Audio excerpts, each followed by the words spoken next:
Today is a good day for all war to cease. That's the opening sentence from Deepak Chopra's book, Peace is the Way. And I want to share some thoughts since this is Memorial Day weekend. Memorial Day weekend seems to be a challenge for me. I honor those who have decided that this is what they want to do with their lives as far as protecting our country. And at the same time, I think wars are not really necessary. So I have a dichotomy there that I deal with. But anyway, in Deepak Chopra's book, he says that what we need to do is develop a habit of thinking peacefully, peaceful living. Wars seem to have been part of our society, forever. Yeah. And so he said we need to change our mindset about the necessity for having wars. I came upon an article on CNN entitled "The Cost of War Continues Long After Fighting is Done." And it was just so interesting, and I wanted to share it with you. It's written by a Marine, ex-Marine named Mike Scotty. He fought in Afghanistan and Iraq. He's a Florida resident and founding board member of the military-themed nonprofit Reserve Aid and the founder of the Military Veterans Club at the Stern School of Business. He's written 2 books about his experience. The Blue Cascade, a memoir of life after war, and the other one is entitled Severe Clear. And he writes, "This is the first Memorial Day since my buddy from the Marine Corps committed suicide last June. As the holiday grows closer, the series of text messages I received from our mutual friend on that spring day keep pushing their way into my mind. I'm sorry for the text man, but I just can't do any more phone calls today," his buddy said. So there was a moment of silence before he continued to write that our friend blew his brains out yesterday. The funeral is Saturday in New Jersey, and that's all I know at this point. I'll give you a call tomorrow. Mike writes, "I remember looking out the car window at the lights of random buildings flashing by as I sat in the passenger seat on the way home from my niece's wedding. My heart pounding as a familiar sense of violent death and loss worked its way into me. In the years since I fought in Iraq and Afghanistan, Memorial Day has always had a certain kind of sting to it. It's been a day for quiet reflection and thoughts of friends who'd fallen, brothers who now, still years later, I think of every day. Rob, along with others I've known, fell while serving a U.S. Marine group engaged in combat with an enemy, but this year things were a little different because my buddy died by his own hand. So I became clear that the cost of a war is even greater than I could imagine, because war has such an insatiable appetite for death that it continues to kill Marines and soldiers long after they've done actively participating in it. Iraq War vet introduces military suicide prevention bill. The day he took his own life, my friend posted a picture of himself on Facebook. The photo has since been removed, but the look in his eyes has been burned into me forever. I thought I could see a mix of sadness and anger in his eyes, and I can still feel a silent and private hopelessness.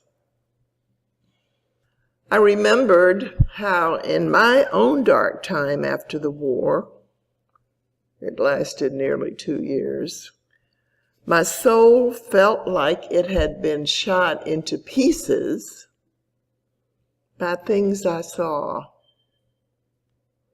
the things I smelled, and the things I recalled, how life becomes smaller as you systematically isolate yourself from those that you love and those who love you.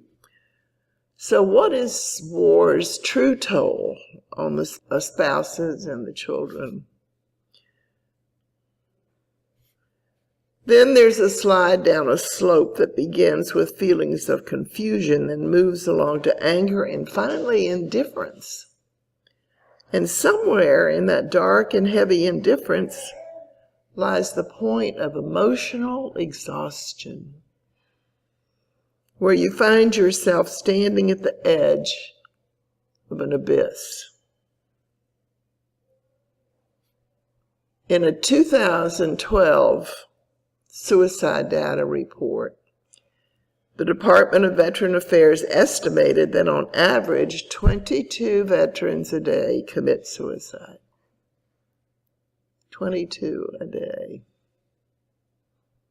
The problem is so prevalent that the Iraq and Afghanistan Veterans of America, which is, in my opinion, the most effective, relevant, and impactful organization, has made combating suicide their main goal for this year. So he goes on to say he thinks there's a stigma within our society when it comes to seeking mental health caregivers. And a lot of people would just rather stay quiet. And then he ends it by saying, if you know someone who's struggling with this challenge, reach out to them and urge them to get some help. And sometimes we're not aware that people need help, but if they do, there are groups that will help them. And there's a Veterans Crisis Line 24/7. There's one called Vet to Vet Hotline where you can call and talk to another veteran and so forth. So these are some things that are going on right now, today, 22 veterans, according to the statistics, are committing suicide. So I just wanted to bring that, not to be gory about it, but just to bring it to our attention, that this is going on. And what can we do to make the world a more peaceful place? And the first thing we can do is to be peaceful within ourselves. It reminds me of the song, Let Peace Begin With Me. And of course, there are a lot of quotes that were connected with this article. One of them is by Gandhi, nonviolence is a weapon of the strong. See, some people think it is a weakness, and some people think it's un-American to be nonviolent. Especially since 9/11. So these are things, all of these things to consider. Martin Luther King said, nonviolence is a powerful and just weapon which cuts without wounding and ennobles the man who wields it. It is a sword that heals. Nonviolence is a sword that heals. Thought that was interesting. And Gandhi also said, I object to violence because when it appears to be good, the good is only temporary. The evil it does is permanent. And Thich Nhat Hanh said, the essence of nonviolence is love. Out of love and the willingness to act selflessly, strategies, tactics, and techniques for a nonviolent struggle arise naturally. Nonviolence is not a dogma, it's a process. Peace is the alternative. So these are some thoughts, one of someone who was engaged in the actual process itself. So, as you think about Memorial Day, let me suggest we all have a consciousness of peace. Yes, it's important to honor those who served our country in that way, and also to know that we can do what in our own way by staying in a consciousness of peace, by creating a peaceful life and aura around ourselves, to act and react with everyone in a peaceful way. And these are all things that, simple things, but it makes a difference. How we live our lives is like putting a stone in a pond, a still pond of water, dropping a stone in that pond, and the ripples go out. They may not be surges of waterfalls, but ripples do go out from our thoughts and our consciousness. So I'd like for you to keep that in mind. We've been talking this month about how we are all mystics, that mystics are not just someone sitting cross-legged on top of a mountain in India, but each one of us has that mystical essence within ourselves. And it is called the divine. It is called God consciousness. It is called love. And sometimes we forget that, and some of the reasons we forget that is that we tend to identify ourselves, first of all, as our bodies. But we're more than that. We're more than our bodies. Or we identify ourselves with our mind, and we're more than that. We're more than our mind. We're more than our emotions, even though at times they're very, very real. We're more than that.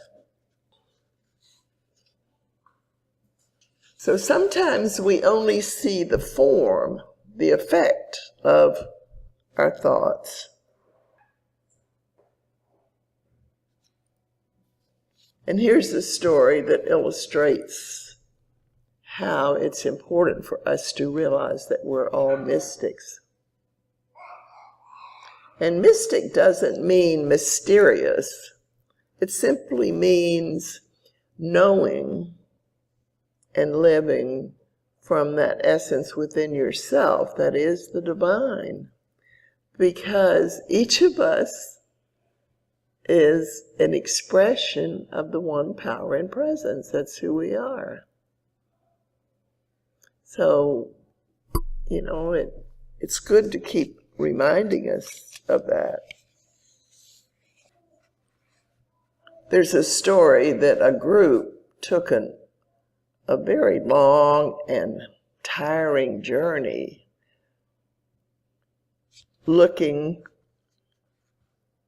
for the place where the great mystics lived. And they decided that this one place was it. So they started out on this journey, and they traveled days and days to getting there. But it was worth it because they were going to be able to see the great mystics and experience them. However, when they arrived at this place they had decided the mystics were going to be, they went into the room and they saw the robed, hooded masters sitting around the table, and they were so excited. But when they got closer to them, they realized the robes were empty. And then it hit them. It dawned upon them. They were to put the robes on. The people who came looking for the mystics were the ones who are to wear the mystic robes. So we are the mystics. And each of us is the mystic we've been seeking for. So that's something to remember too. So what can we do about this? I have a couple of suggestions. We've heard about people going on fasts from food and from various things. Let me suggest this week, and forever really, that you fast from judging yourself and then judging others. Just don't do that anymore. And feast on the great I am that you are. Fast from any apparent darkness and feast on the reality of light. Fast from pessimism and feast on optimism. Fast from thoughts of illness, feast on the wholeness that is God. Fast from worry. Fast from worry and feast on divine providence. Here's a good one. Fast from complaining. Anybody here ever complain about anything? No, I bet not. Fast from complaining. See, when we complain, we're really judging. We're saying something has to be the other way. It behooves us just to stop and think about it. If Spirit is supporting us in everything, then I suggest you look at whatever comes up in your life as a support from the universe. There's a teaching in there somewhere for you to get. So instead of complaining about whatever it is, just stop for a moment and ask yourself something like, what am I to get from this? What is the lesson in this? What do I need to know about this situation?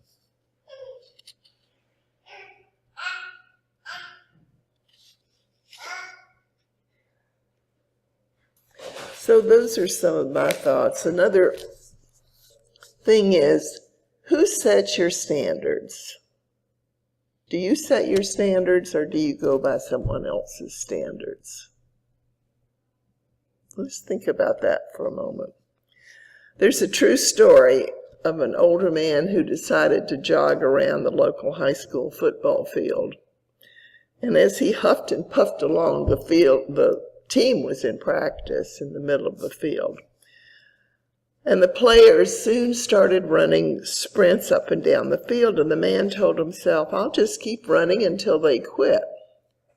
So he ran, and they ran, and he ran some more, and they ran some more.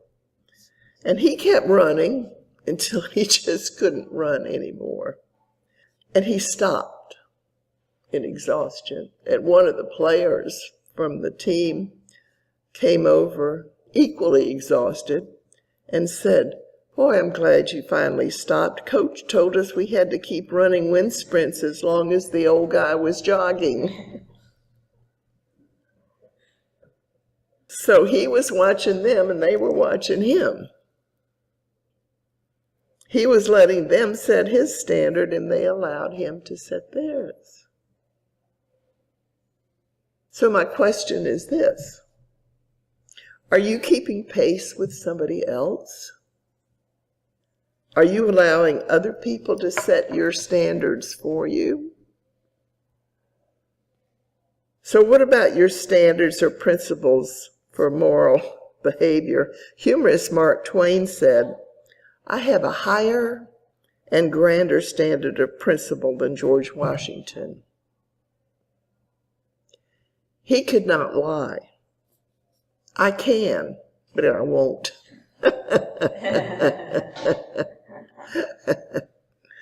Oh, so decide for yourself what's right or wrong when you find yourself. So do you choose your attitudes, or do you react to others' attitudes? Who sets the standards for your relationship? In short, do you keep pace with those around you, or do you decide for yourself what you're going to have in your life? These are all questions for us to contemplate. But only you can determine how you should live and what you should finally expect from yourself. So set your own standards. It beats jogging until your legs fall off. So those are my thoughts for today.